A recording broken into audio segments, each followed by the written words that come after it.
Hey, good morning. I'm Pat Seekins, one of the Operations Section Chief for the Rocky Mountain Area Type 1 team. And I'm here this morning to give you an update on where we're at with the Lionshead fire and what we accomplished yesterday. So we'll start up here in Branch 1, Division Alpha. So a lot of good progress was made yesterday with direct hand line as well as direct dozer line, right along the fire's edge as close as they could safely get, working towards Badger Creek here. So a lot of good progress was made yesterday, and that'll continue today as they work towards Badger, and then they'll have to reassess. Right in here, we get into some really steep, rugged terrain and a lot of dead trees, so they'll have to reevaluate where they can go from there to the west. But that'll be the goal, is continued line progression to the west, towards and past Badger. Moving up to the north end of Division Alpha, everything's looking really good along this perimeter here. They are looking at connecting the dots on this piece of fire edge with possibly a burnout operation today or tomorrow. If conditions are favorable, they'll do that today. Right along this edge here, this is all existing road systems. So this was a burnout operation from 4 nights ago. Everything's looking really good on this entire perimeter of Division Alpha and into Division Echo. Looking really good, so it's more along patrol monitor, kind of mopping up the edge, the perimeter as needed along here, but everything's looking really good. All the way down to where the black line picks up. So when the black line picks up, this is where we have most of all of our containment. So obviously everything's in patrol monitor with engines and crews as needed. And that'll continue today in this area. So moving into Branch 2, these divisions, Golf, India, Kilo, in November, this entire edge is looking really good. It's more or less in patrol status. No issues or concerns. Everything's looking really good and very quiet all the way down to this point. Something to note, dipping into Division Romeo and along this fire's edge right here, we did pick up some additional containment yesterday, and that'll show on today's map later on and tomorrow. So we did add a little bit of containment here. Everything's looking really good, and that was the purpose for that. Lines completed.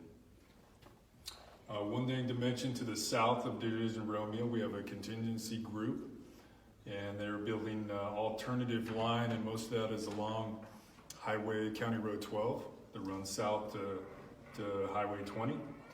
A lot of good progress is made there the last couple days, and that goes off the map here. But that'll be completed in the next 3 to 4 days, and that'll just be in place. In the event this were to pick up at all in the future, we would have a line in place to keep the fire from progressing east. Continuing on in Division Romeo, this fire's edge has stayed pretty quiet over the last couple days with a little bit of rain yesterday and the day before. No plans on going in here with crews or any kind of major hand construction or containment in here. A lot of it's checked up on the lava rock with the moisture, so this will be just monitored, this fire edge, as we get into the wilderness and some steep rugged terrain in here. And that's where we're at in Division Romeo. So moving into Branch 3, Division Sierra, a lot of the same along this fire edge. This fire edge is not quite as straight as it is on the map here, but not a lot of movement. So it's looking really good.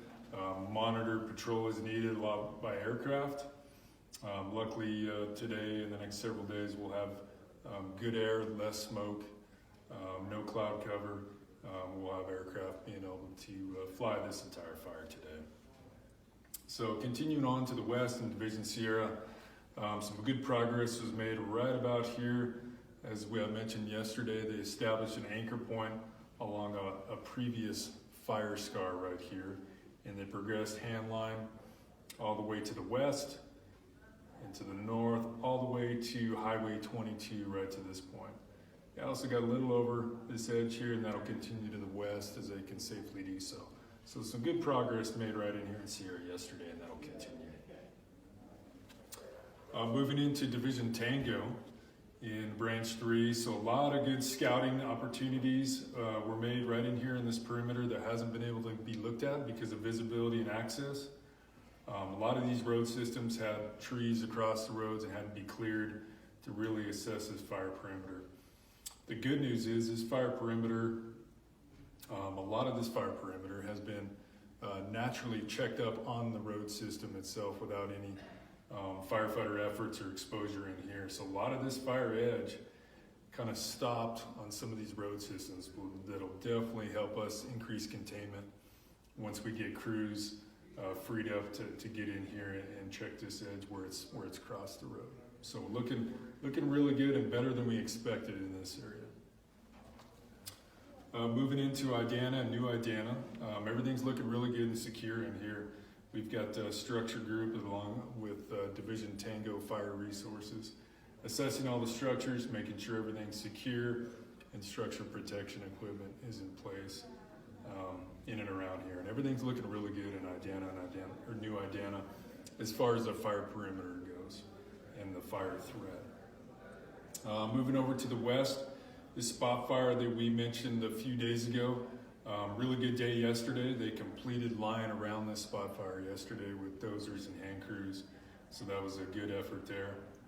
And now their efforts moved over to this larger spot fire that's going to be a little more complex. We get really steep and rugged terrain here, a lot of safety concerns, inserting firefighters here, moving to the north, down where we can contain these flanks, but utilizing some existing road systems on the side is going to help with those efforts right here.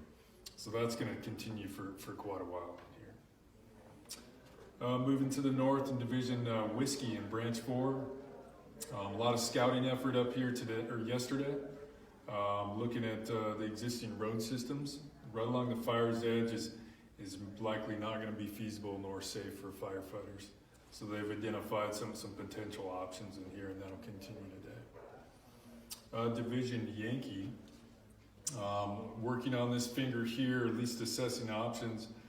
Division Yankee's primary focus, along with Division Zulu, has been the spot fire east of Highway 46 here to contain that. And they made really good progress yesterday, a lot of good work. Hard work was done in here yesterday, and that'll continue over the next several days till they contain this spot fire right here. They're also going to work on this slop over across the 46 road to contain that and make sure we keep fire west of the 46 road, just as a reference point. Moving into Division Zulu, their efforts, you can see it's under this symbol here, but there's a few other spot fires underneath the symbol that their focus is on as well, away from the fire's edge. They want to contain those prior to assessing the actual fire edge before they move forward. So that'll continue today as well as securing those with the crews. One thing to mention, we do have a North contingency group up here as well, and they've got a series of road systems that they've been working on for over a week now that connect all the way up towards Riverside. So that coordination effort is ongoing, and that'll continue to progress to have that line in place prepped. And once again, that's using existing road systems, and that's not a new line up here. So that wraps up the summary of the fire and the plan for tomorrow. One thing to mention, we do have a fair amount of helicopters and aviation that'll be working today. Finally, now that we have clean air, we did have some helicopter work and support up here in Division Alpha yesterday. And we had aerial supervision over the fire yesterday, and that'll continue over the next several days.